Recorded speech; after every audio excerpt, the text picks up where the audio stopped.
हमारी संस्कृति, हमारे संस्कार सदा रहें हमारे साथ। सब्सक्राइब करें तिलक।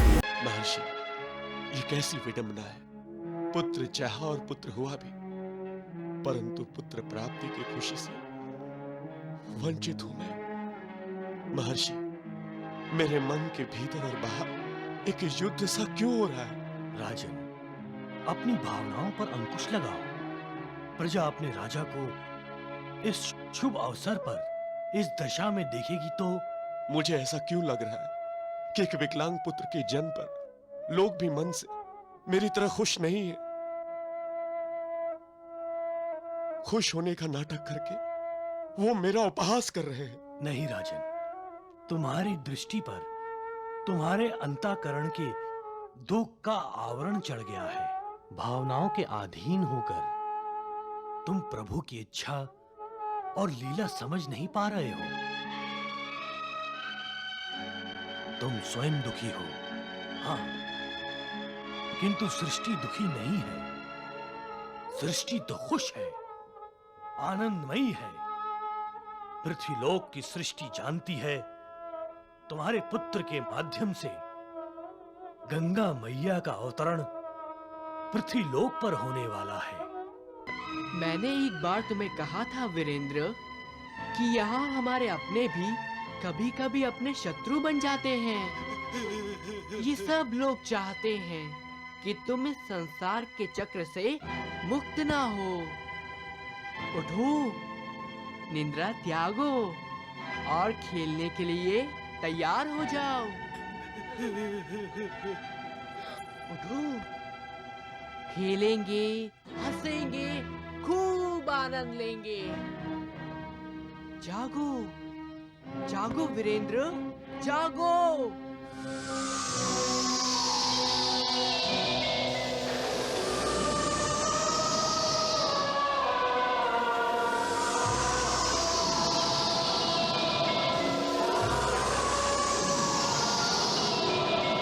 उठो वीरेंद्र।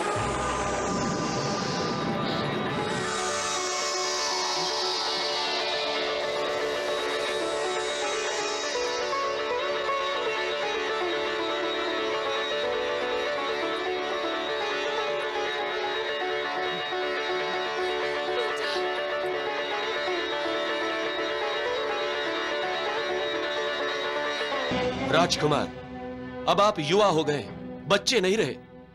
आप अयोध्या के युवराज बनने वाले हैं। युवराज ऐसा आचरण नहीं करते। आपको शिकार नहीं करना था तो ना करते, किंतु आपने सिपाहियों को भी शिकार करने से रोका। क्यों? शिकार कोई युद्ध नहीं है जहां धर्म अधर्म देखा जाए।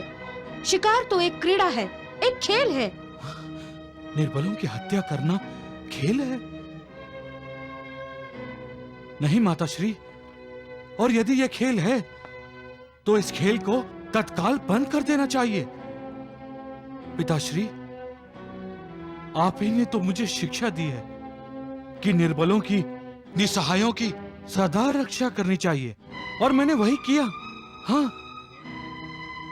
और वैसे भी निष्पाप प्राणियों की हत्या करना पाप है माताश्री, पाप। राजकुमार, अब हमें आपसे शिक्षा लेनी पड़ेगी कि क्या पुण्य है, क्या पाप, क्या धर्म है, क्या अधर्म। नहीं नहीं माताश्री, मैंने तो अपने मन की बात बताई है।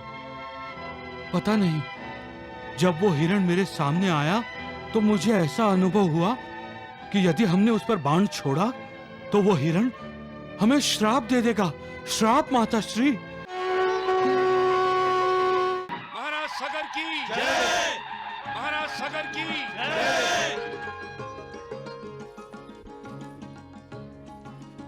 अयोध्या नरेश की जय हो। सूर्य वंश के वंशजों की सूची में एक नया नाम जुड़ने जा रहा है। ये समाचार सुनकर अयोध्या नगरी पुलकित हो उठी है महाराज। हम जानते हैं अयोध्या की महारानी अयोध्या नगरी को शीघ्र ही राजकुमार के रूप में उपहार देने जा रही है। ये समाचार सुनकर हमसे कहीं अधिक हमारे नगरवासी प्रसन्न हुए हैं। मैं और महारानी केशनी अपनी प्रसन्नता से आपकी प्रसन्नता को जोड़ते हुए ये घोषणा करते हैं कि आज से लेकर राजकुमार के जन्म होने तक अयोध्या के हर घर में राजमहल के रसोई घर से भोजन पहुंचाया जाएगा। महाराज सगर की जय, महारानी केसरी की जय।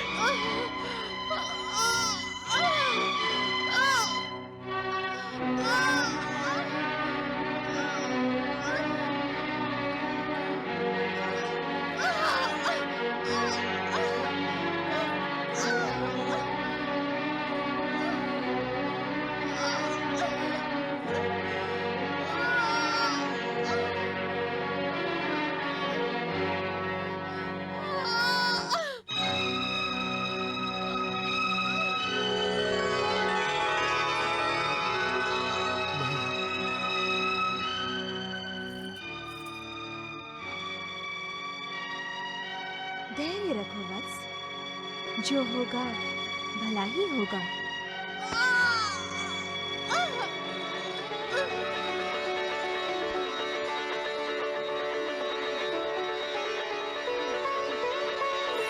बधाई हो महाराज, बधाई हो, राजकुमार ने जन्म लिया है।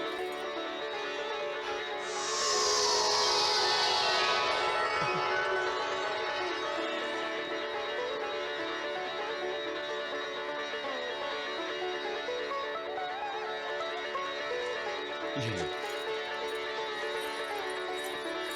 प्रणाम महर्षि।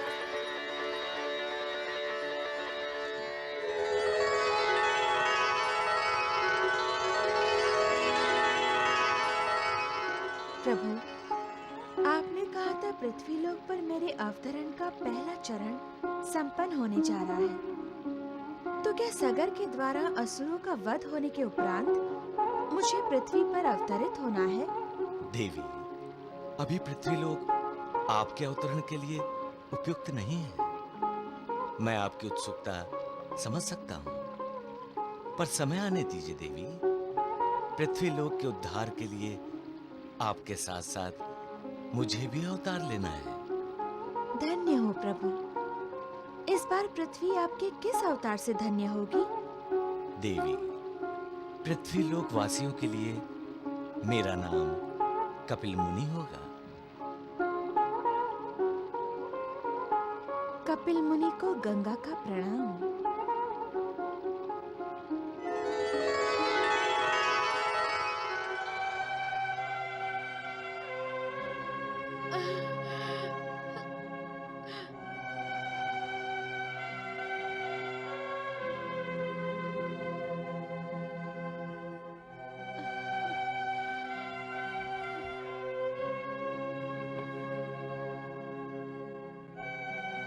वैद्यराज,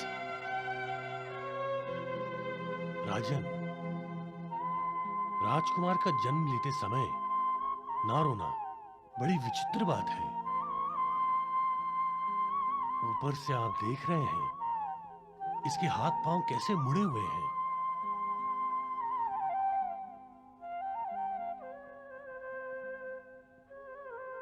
तो क्या ये अपंग है?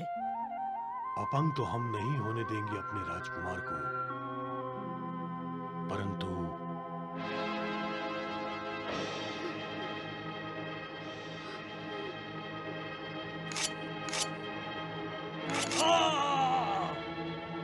मैं तुम्हें श्राप देता हूं।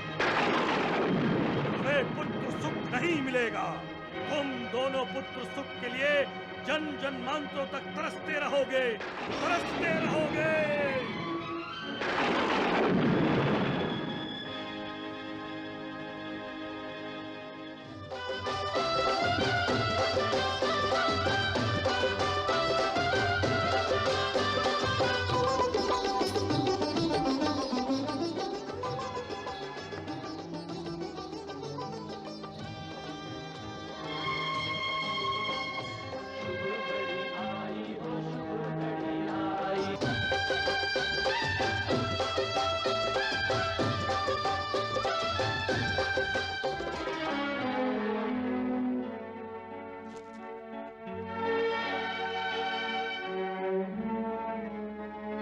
महर्षि, ये कैसी विडंबना है। पुत्र चाहा और पुत्र हुआ भी, परंतु पुत्र प्राप्ति की खुशी से वंचित हूं मैं। महर्षि, मेरे मन के भीतर और बाहर एक युद्ध सा क्यों हो रहा है?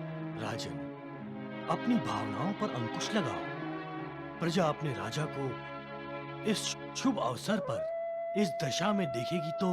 मुझे ऐसा क्यों लग रहा है कि एक विकलांग पुत्र के जन्म पर लोग भी मन से मेरी तरह खुश नहीं है। खुश होने का नाटक करके वो मेरा उपहास कर रहे हैं। नहीं राजन, तुम्हारी दृष्टि पर तुम्हारे अंतःकरण के दुख का आवरण चढ़ गया है। भावनाओं के अधीन होकर तुम प्रभु की इच्छा और लीला समझ नहीं पा रहे हो। तुम स्वयं दुखी हो, हाँ, किंतु सृष्टि दुखी नहीं है। सृष्टि तो खुश है, आनंदमयी है। पृथ्वीलोक की सृष्टि जानती है तुम्हारे पुत्र के माध्यम से गंगा मैया का अवतरण पृथ्वीलोक पर होने वाला है।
वो वीरेंद्र तो मर गया राजकुमार।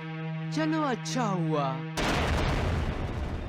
सुख दुख, आसक्ति विरक्ति, जन्म मरण, इन सभी सांसारिक द्वंद्वों से उसे मुक्ति मिल गई। ये तुम कैसी बातें कर रहे हो राजकुमार? उचित ही तो कह रहा हूँ। लेकिन वीरेंद्र के माता पिता क्या कहेंगे राजकुमार? वो तो आनंदित हो जाएंगे कि उनका बेटा संसार के चक्र से छूट गया।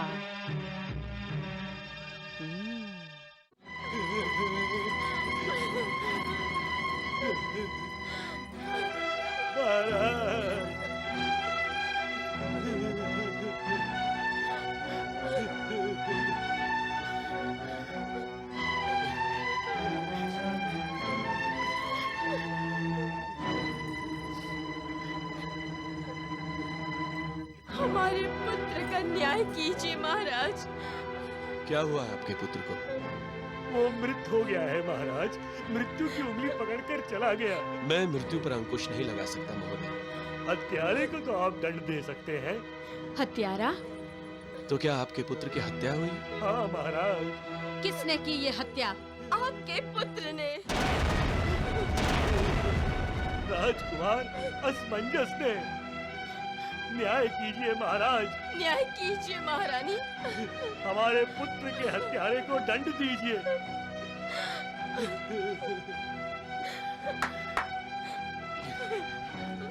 आज्ञा महाराज। राजकुमार असमंजस को उपस्थित किया जाए।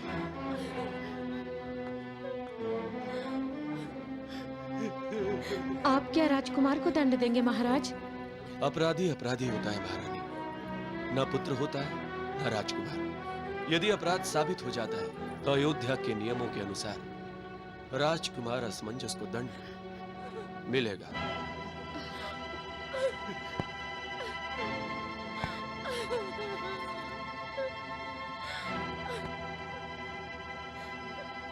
आओ आओ खेलते हैं।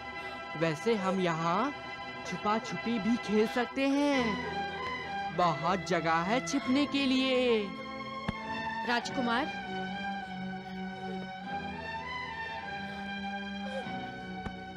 आपने महाराज को प्रणाम नहीं किया? प्रणाम महाराज। परंतु ये तो मेरे पिताश्री हैं। क्यों पिताश्री? आप मेरे पिताश्री हो या महाराज? राजकुमार, क्रोध नहीं माताश्री। क्रोध अग्नि समान है और क्रोधाग्नि में मनुष्य का विवेक जलकर भस्म हो जाता है। राजकुमार, आपको यहाँ उपदेश देने के लिए नहीं बुलाया गया है। मैं जानता हूँ खेलने के लिए बुलाया है आपने।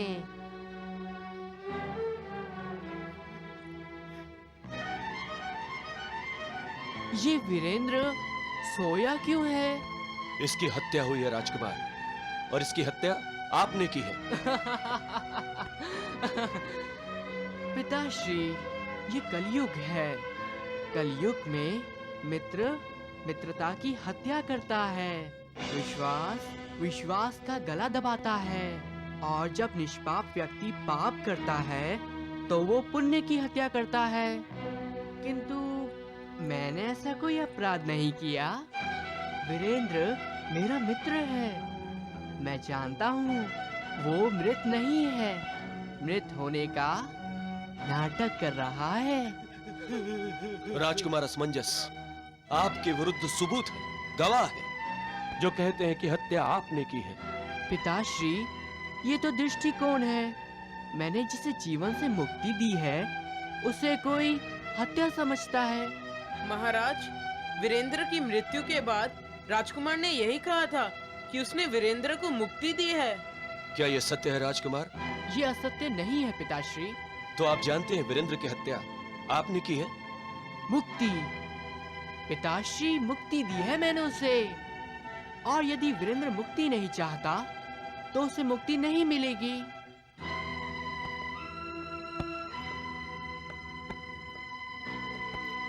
मैंने एक बार तुम्हें कहा था वीरेंद्र कि यहाँ हमारे अपने भी कभी कभी अपने शत्रु बन जाते हैं। ये सब लोग चाहते हैं कि तुम इस संसार के चक्र से मुक्त ना हो। उठो, निंद्रा त्यागो और खेलने के लिए तैयार हो जाओ। उठो, खेलेंगे, हंसेंगे, खूब आनंद लेंगे। जागो, जागो वीरेंद्र, जागो।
मैया, राजकुमार असमंजस ने तो सगर और केशनी के साथ मुझे भी असमंजस में डाल दिया है।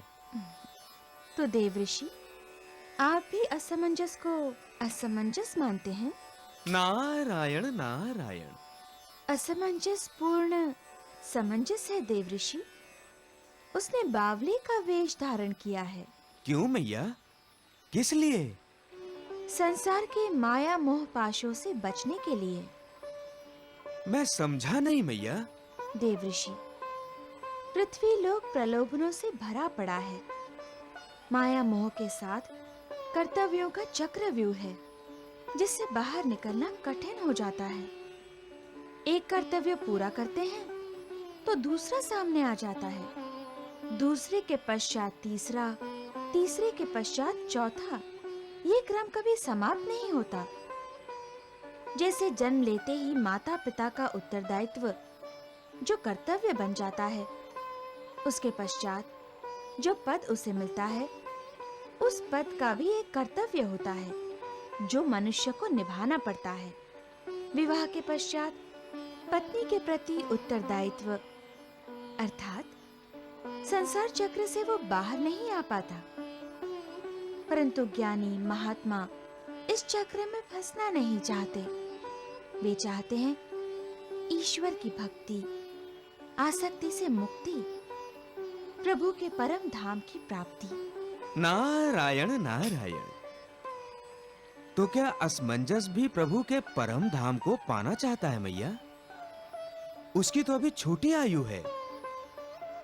मैया, क्या वो जानता है कि आसक्ति क्या होती है, भक्ति क्या होती है, मुक्ति क्या होती है? देवऋषि, आपने देखा नहीं, असमंजस ने वीरेंद्र को फिर से जीवित कर दिया। ये कार्य केवल कोई महान तपस्वी या योगी ही कर सकता है। ऐसा तपस्वी जिसकी तपस्या के सम्मुख मृत्यु भी नतमस्तक हो जाए। नारायण नारायण नारायण। आप कह रही हैं कि असमंजस एक महान तपस्वी है, फिर एक छोटी आयु का बालक और महान तपस्वी? हाँ, पूर्व जन्मों की तपस्या की सामर्थ्य हो सकती है। क्यों मैया? त्रिलोकों में भ्रमण करने वाले देवऋषि नारद, आपसे क्या छिपा है? फिर भी एक बालक की भांति प्रश्न कर रहे हैं आप? बालक अपनी मैया के सामने सदा बालक ही रहता है मैया, चाहे कितना भी बड़ा क्यों ना हो जाए। नारायण नारायण नारायण नारायण।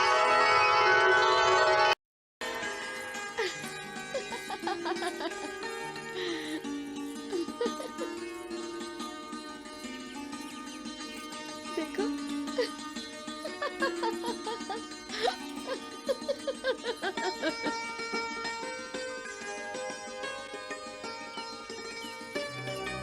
मैं देख रही हूँ महाराज, और निराश भी हो रही हूँ। राजघराने से संबंधित कोई भी चलन, कोई भी व्यवहार हमारे असमंजस में नहीं है। बुरा मत मानिए महारानी, इस बालक को अपनी संतान कहने में भी शर्म आती है।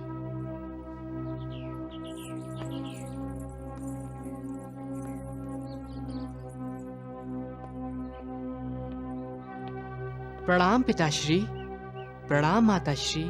कल्याणमस्तु। सुखी भव। तितलियां पकड़ रहे हो पुत्र? तितली अपने मन की भांति है पिताश्री, चंचल, कभी किसी के हाथ नहीं आती। अभी एक फूल पर तो तुरंत दूसरे फूल पर। तितली को वही पकड़ सकता है जो अपने मन पर अंकुश लगा सकता है। हाँ, परंतु मन तो विकारों के अधीन ही होता है, कभी काम के तो कभी क्रोध के अधीन, कभी सुख से तृप्त तो कभी दुख से अतृप्त। विकार मन को और मन मनुष्य को दुर्बल बना देता है। पुत्र असमंजस, तुम्हारी उम्र केवल 12 वर्ष की है। ना तो ऐसी भाषा शोभा देती है तुम्हें, और ना ही तितलियां। तुम राजकुमार हो पुत्र, राजकुमारों की भांति रहो, तपस्वियों की तरह नहीं। तुम्हें आश्रम में नहीं रहना है, अयोध्या का राज सिंहासन संभालना है। पिताश्री, हम कुछ विचार करते हैं और विधाता ने कुछ और ही विचार कर रखा होता है। इस समय तुम विधाता का नहीं, अपने माता पिता का सोचो पुत्र। क्या आ गया है मुझे? तितलियां पकड़ने के स्थान पर यदि तुम शिकार खेलने वन में जाओगे तो मुझे और आपके पिताश्री को संतोष होगा। जैसी आपकी आज्ञा माताश्री।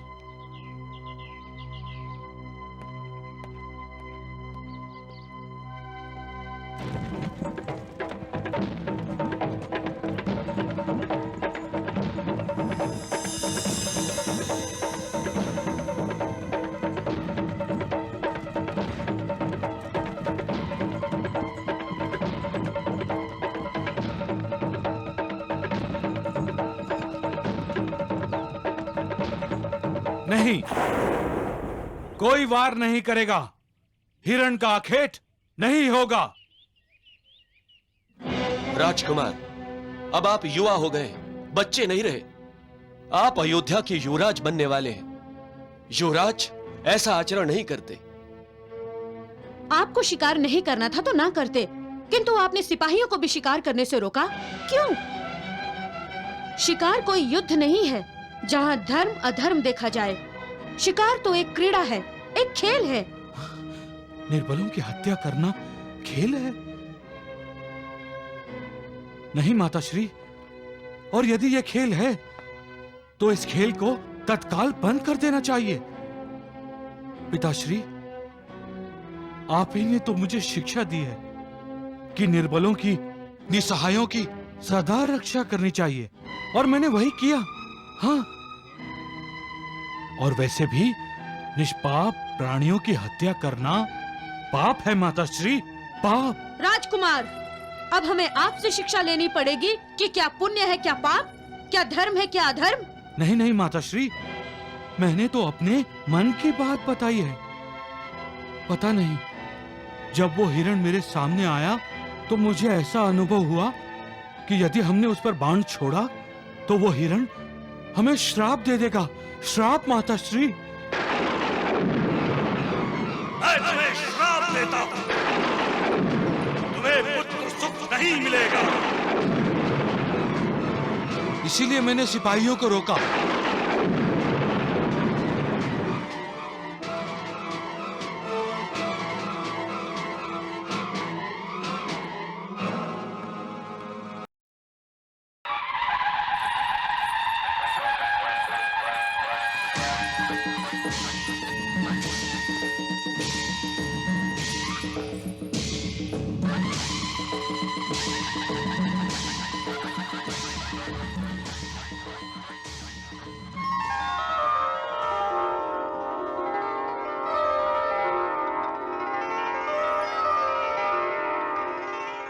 अयोध्या नरेश, महाराज सगर को महामंत्री का प्रणाम।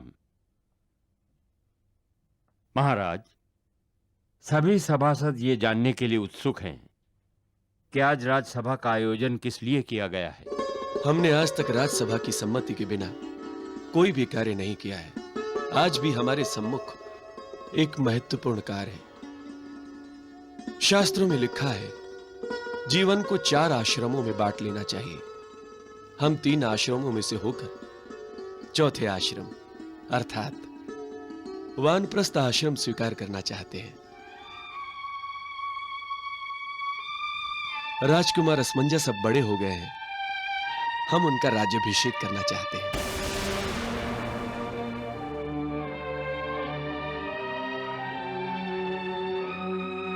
महामंत्री, राज्यसभा ने क्या सोचा है?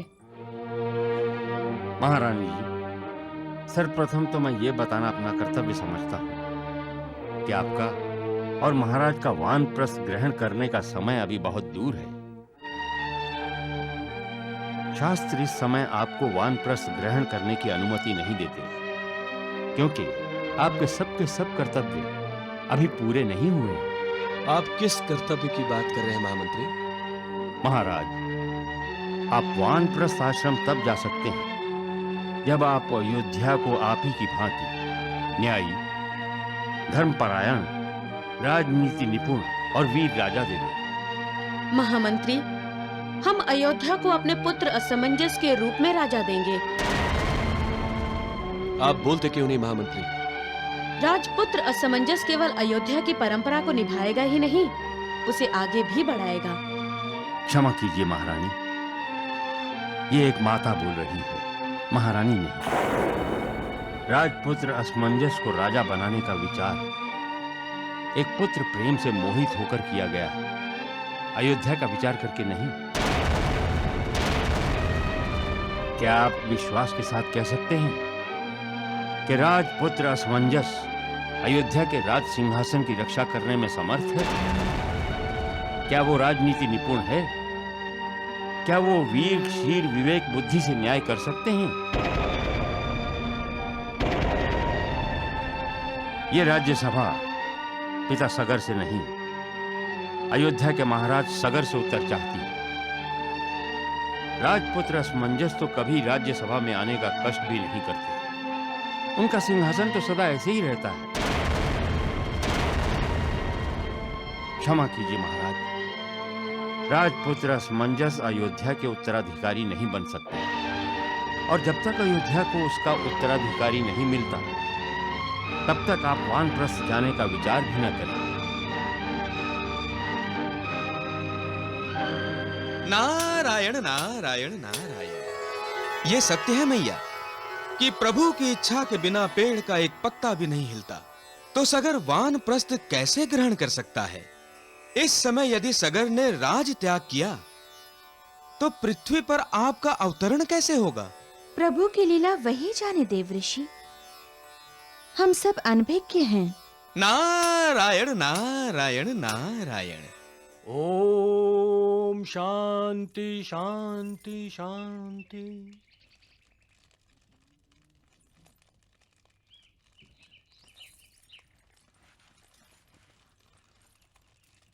इस यज्ञ का फल आप दोनों को अवश्य ही मिलेगा। क्यों चुप क्यों हैं आप दोनों? महर्षि, आप तो सब जानते हैं। राजसभा ने राजकुमार असमंजस को उत्तराधिकारी मानने से ना कर दिया। उचित ही तो किया है राजसभा ने। प्रजा भी चाहती है राजन कि उनका राजा मोम का बना हुआ ना हो। राजा को श्री विष्णु का अंश माना जाता है। क्यों? क्योंकि राजा को सर्व सामर्थ्य संपन्न होना चाहिए, जो राजकुमार असमंजस नहीं है। राजकुमार के इस निर्णय से दुखी मत हो राजन। हम दुखी नहीं है महर्षि, हम एक उलझन में हैं। कैसी उलझन? असमंजस यदि उत्तराधिकारी नहीं बन सकता है तो कौन? क्यों? असमंजस का छोटा भाई, आपका दूसरा पुत्र। परंतु हमें तो एक ही पुत्र है महर्षि। दूसरा हो सकता है। अयोध्या के हित के लिए आपको उत्तराधिकारी देना ही होगा।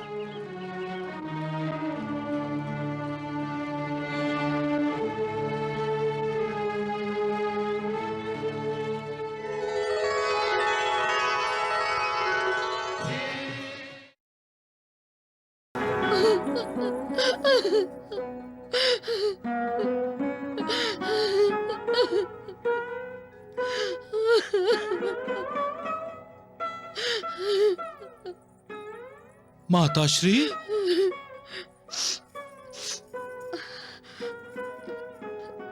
आप रो रही हैं? क्यों? क्यों रो रही हैं आप माताश्री? मैं तुम्हारे पिताश्री को सुख नहीं दे सकती। तुम तो सुख देना जानते नहीं हो पुत्र, इसलिए तुम मेरी वेदना, मेरा दुख नहीं समझ सकते। सुख दुख दोनों मन की कल्पना है माताश्री। किसी भी बात में हम सुख मान लेते हैं और किसी भी बात में दुख। मुझे तत्व ज्ञान नहीं सुनना। तुम्हें राज्यसभा ने उत्तराधिकारी मानने से इनकार कर दिया है। परंतु मैं भी तो उत्तराधिकारी नहीं बनना चाहता। जब तुम इस तरह की बातें करते हो पुत्र, तो लगता है तुम बावले नहीं हो, केवल बावला होने का नाटक कर रहे हो। मैं माया मोह से दूर रहना चाहता हूँ। राज सिंहासन से प्रभु के परम धाम की प्राप्ति में मुझे अधिक रस है। माताश्री, मैं स्वार्थी हूँ। मुझे बावला मानकर सब मुझसे दूर रहते हैं। एकांत में मैं एकाग्र होकर ईश्वर की आराधना करता हूँ। शीघ्र ही मैं इस संसार का त्याग करने वाला हूँ माताश्री। माताश्री, हम सब वही करते हैं जो प्रभु ने पहले से तय कर रखा है। ये सब प्रभु की माया है, लीला है। तो फिर ये आंसू, ये शोक, ये दुख क्यों? क्यों आप अपने आप को अपराधी मान रही हैं? क्यों आप माया मोह के चक्कर में फंसती चली जा रही हैं? अयोध्या को उत्तराधिकारी देने के कई मार्ग हैं। केवल आपको और पिताश्री को इस पर विचार विमर्श करने की आवश्यकता है। आज्ञा दीजिए माताश्री, आज्ञा दीजिए।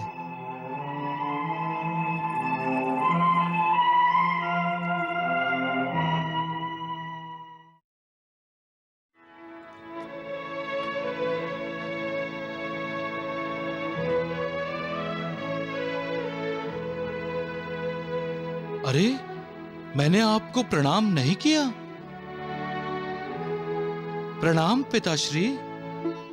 आयुष्मान भव। प्रणाम माताश्री। सदा सुखी भव। अब मुझे आज्ञा दीजिए पिताश्री। पुत्र असमंजस, मैंने तुम्हें यहाँ कुछ बताने और कुछ दिखाने के लिए बुलाया है। मैं जानता हूँ पिताश्री, आप दूसरा विवाह कर रहे हैं। नहीं पुत्र, मेरे बारे में जो तुम्हें ज्ञान प्राप्त हुआ है वो सत्य नहीं है। तो सत्य क्या है पिताश्री? आओ, तुम्हें दिखाता हूं।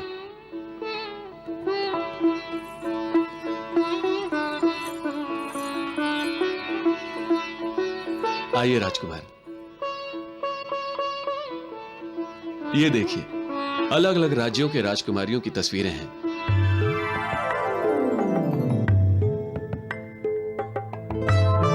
आइए, इन्हें देखिए।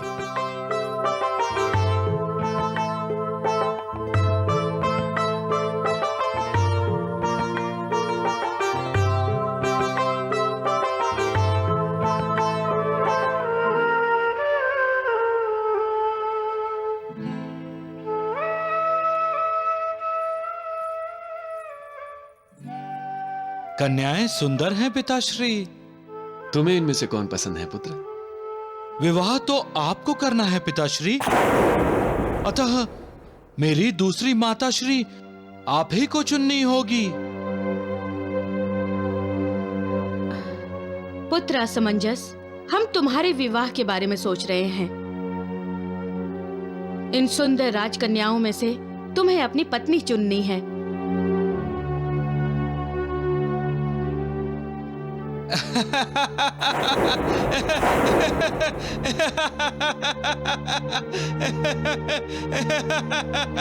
असमंजस,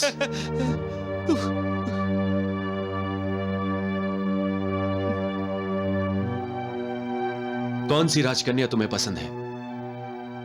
कोई नहीं। कोई नहीं?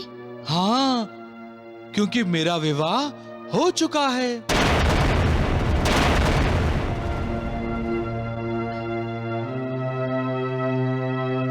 मैंने भक्ति से विवाह कर लिया है माताश्री। भक्ति? कौन भक्ति? किस नगर की राजकन्या है? नगर का नाम परमधाम है पिताश्री, और नगर के राजा का नाम है परमेश्वर। उसकी पुत्री है भक्ति।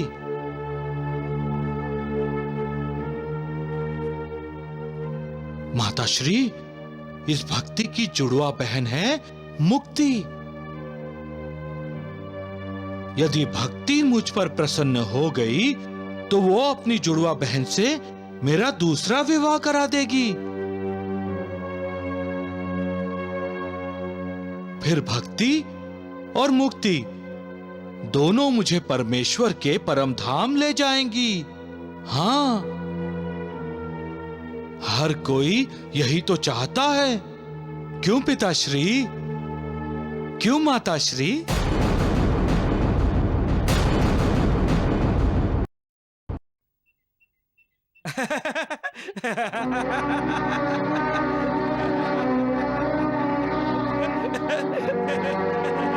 ये बात चारों दिशाओं में फैलने लगी है कि हमारा पुत्र बावला है। हम इसके विवाह का जितना प्रयास करते उतनी ही बाधाएं खड़ी हो जाती।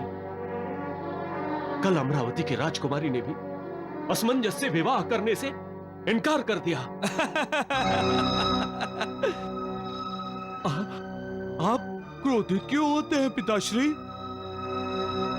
जब मैं स्वयं विवाह नहीं करना चाहता तो आप क्यों उसके लिए चिंतित होते हैं? हम पिता का कर्तव्य निभाना चाहते हैं।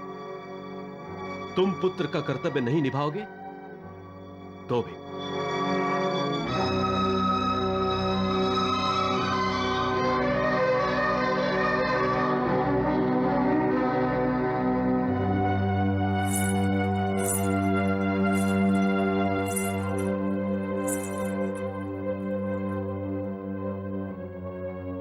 पुत्र, तुम्हें अपने माता पिता को दुख देने में क्या आनंद मिलता है? माताश्री, माता पिता तो भगवान का रूप होते हैं। कभी कोई भक्त अपने भगवान को दुख दे सकता है क्या? तो फिर तुम विवाह के लिए मान क्यों नहीं जाते? मैं तो मान गया हूँ। मैंने पिताश्री को भी बोल दिया है कि मैं विवाह करने को तैयार हूँ, परंतु कोई राजकुमारी मुझसे विवाह करना ही नहीं चाहती।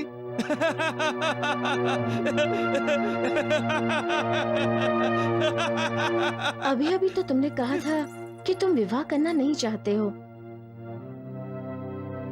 और अब तुम कह रहे हो कि विवाह के लिए तैयार हो।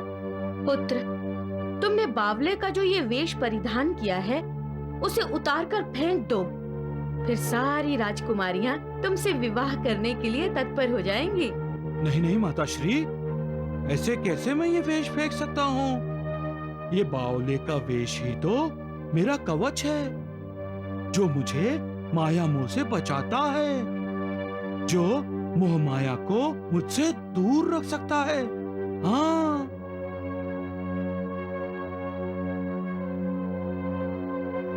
अब मैं जाऊं? कहाँ जाओगे? महर्षि वशिष्ठ के आश्रम में जाऊंगा।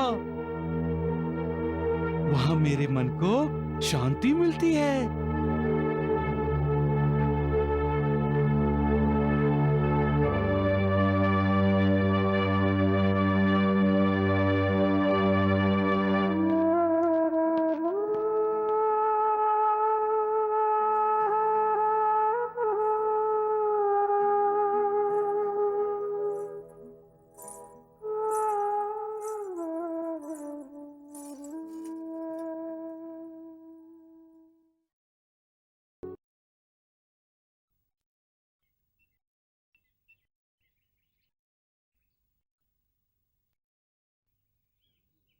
प्रणाम महर्षि।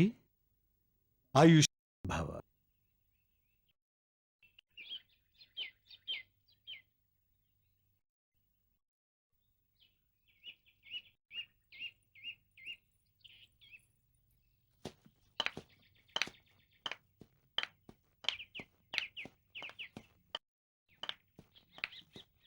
महर्षि, आपका आशीर्वाद मिथ्या होगा,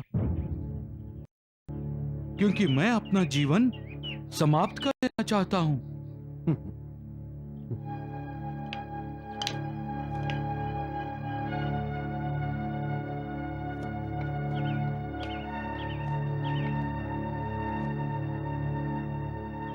राजकुमार, हर किसी के जीवन का एक उद्देश्य होता है। क्या तुम्हारे जीवन का उद्देश्य पूरा हो गया है? प्रभु के चरण और प्रभु का परम धाम, यही तो मेरे जीवन का उद्देश्य है। तुम्हारा ये उद्देश्य तब पूरा होगा राजकुमार, जब वो उद्देश्य पूरा होगा जिसके लिए तुमने पृथ्वीलोक पर जन्म लिया है। राजकुमार असमंजस, देवी गंगा का पृथ्वीलोक पर होने वाला अवतरण तुम्हारे माध्यम से होने वाला है, और यह तब संभव है जब तुम्हारा विवाह होगा। सफल विवाह के पश्चात तुम अपने जीवन के बारे में सोच सकते हो। तब तक तुम्हारे जीवन पर पृथ्वीलोक वासियों का अधिकार है, तुम्हारा नहीं। महर्षि, ये मेरे लिए वरदान है या अभिशाप? पृथ्वीलोक के लिए गंगा अवतरण वरदान है। परंतु महर्षि, मैं क्यों जन्म जन्मांतर के चक्कर में फंसा रहूं? मैं मोक्ष प्राप्त करना चाहता हूं। अपने आप को पहचानो राजकुमार असमंजस, तुम एक महान शापित आत्मा हो। पृथ्वीलोक का कल्याण करने हेतु तुमने पृथ्वीलोक पर जन्म लिया है, और अब जब कल्याण करने का समय आ रहा है तो तुम सब कुछ छोड़कर जाना चाहते हो। तुमने जो बावले का वेश परिधान किया है उससे जन सामान्य धोखे में आ सकते हैं, मैं नहीं। तुम स्वयं एक महान योगी हो राजकुमार, इसलिए बचपन से लेकर अब तक तुम अपने योग सामर्थ्य से कई चमत्कार कर सके हो।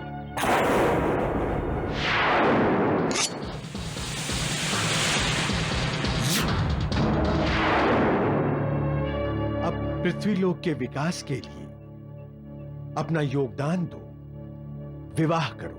महर्षि, मैं तो अपने वैभवशाली जीवन का त्याग करके आपके आश्रम में निवास हेतु आया था, और आप मुझे गृहस्थ आश्रम स्वीकार करने को कह रहे हैं। इसलिए कि वैभवशाली जीवन से निवृत्त होने का समय अभी नहीं आया है। तुम्हें महल में ही रहना होगा, आश्रम या वन में नहीं।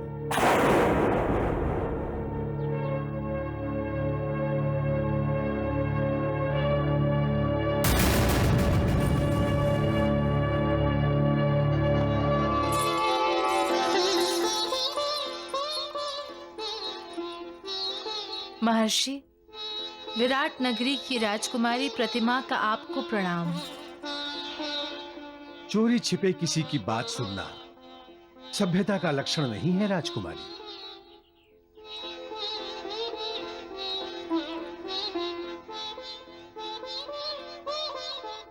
तुम्हारी मनोकामना पूरी होगी राजकुमारी, तुम्हें सुयोग्य पति मिले।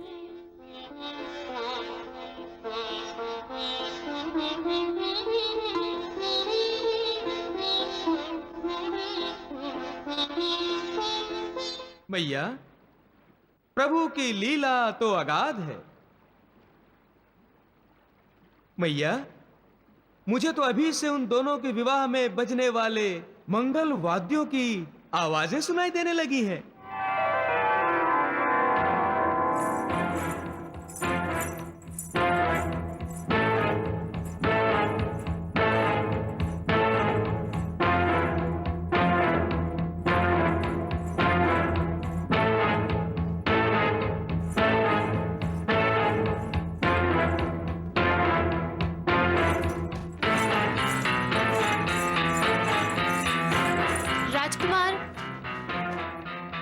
राजकुमार,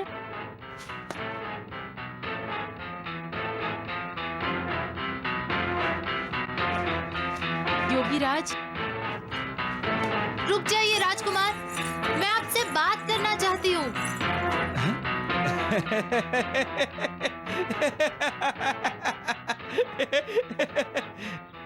मैं आपके इस बावलेपन के पीछे छिपा योगीराज का चेहरा पहचान गई हूँ।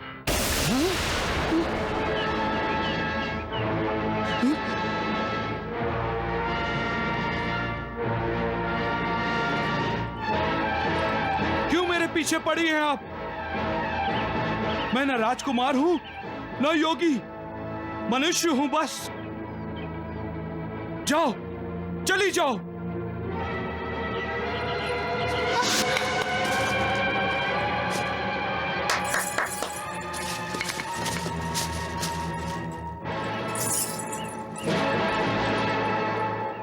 रक्षा करो योगी राज, मेरी रक्षा करो। राजकुमार मेरी रक्षा करो, रक्षा करो।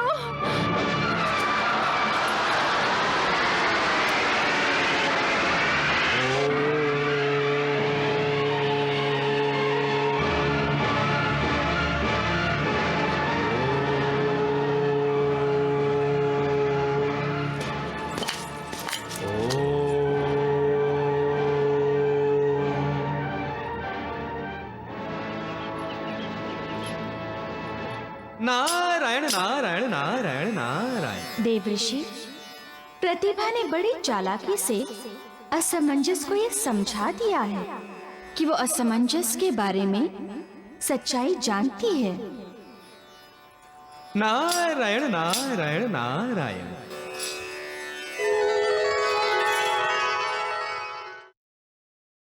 विवाह के लिए विराट नगरी की राजकुमारी ने अपनी इच्छा प्रकट की है, परंतु राजकुमार असमंजस, क्या वो इस विवाह के लिए तैयार होगा? ये क्या कह रहे हैं आप माताश्री? कौन राजकुमारी है जो स्वयं मुझसे विवाह करना चाहती है? विराट नगरी की राजकुमारी प्रतिभा। लो, स्वयं देख लो उसका चित्र।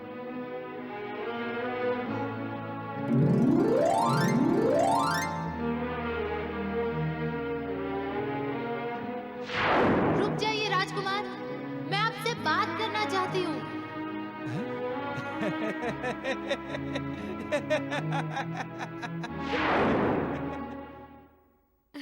चित्र देखते ही विवाह ना करने का हठ दूर हो गया ना? मैं ना कहती थी महाराज, असमंजस प्रतिभा का चित्र देखकर तत्काल विवाह के लिए हाँ कर देगा।